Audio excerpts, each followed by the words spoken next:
नमस्कार, मैं प्रांशी राठौर और आप देख रहे हैं नेक्स्ट 9 न्यूज।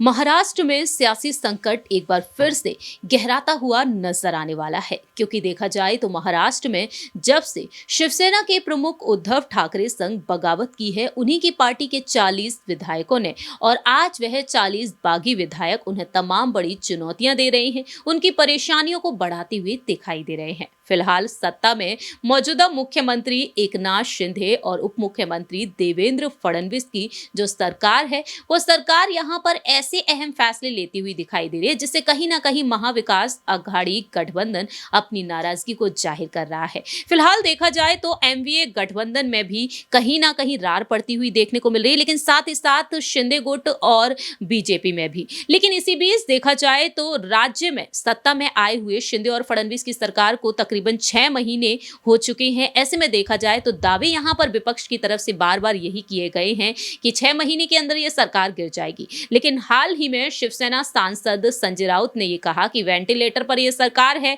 और जब सुप्रीम कोर्ट का फैसला आएगा और 10 जनवरी को सुप्रीम कोर्ट अपना फैसला सुनाएगा, तब यहां पर 16 विधायकों की अयोग्यता पर जो फैसला होगा, जिसके चलते कहीं ना कहीं यह सरकार गिरती हुई नजर आएगी और ऐसे में फरवरी तक यह सरकार नहीं देख पाएगी। लेकिन अब देखा जाए तो यहाँ पर शिंदे गुट की दिक्कतें कहीं ना कहीं बढ़ती हुई नजर आ सकती हैं, क्योंकि विधायक, सांसद, पदाधिकारी, कार्यकर्ता जो शिंदे गुट में शामिल होते हुए नजर आए हैं उद्धव का साथ छोड़ते हुए। ऐसे में देखा जाए तो फिलहाल यहाँ पर तमाम अपडेट्स सामने आ चुकी हैं, उन पर गौर करना चाहेंगे और आपको जानकारी देना चाहेंगे जो अपडेट हाल ही में सामने आया है।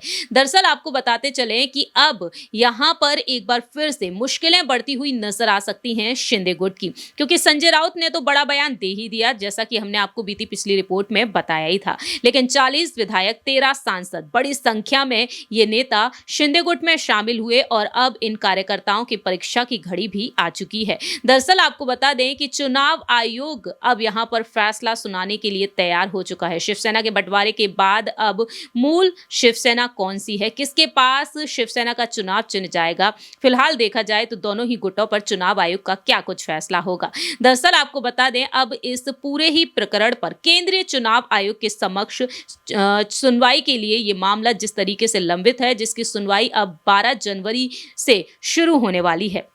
ऐसे में चुनाव आयोग ने शिवसेना के दोनों ही गुटों को अपने सदस्यों के प्रतिज्ञा पत्र सौंपने का आदेश दिया था, और शिवसेना उद्धव बाला साहेब ठाकरे ने 20 लाख, जबकि बाला साहेब बांची शिवसेना की तरफ से 10 लाख सदस्यों का प्रतिज्ञा पत्र केंद्रीय चुनाव आयोग के समक्ष प्रस्तुत भी किया जा चुका है। सूत्रों की माने तो यही सामने आया है कि एक सप्ताह में दोनों ही गुटों के नेताओं की अब परेड भी हो सकती है।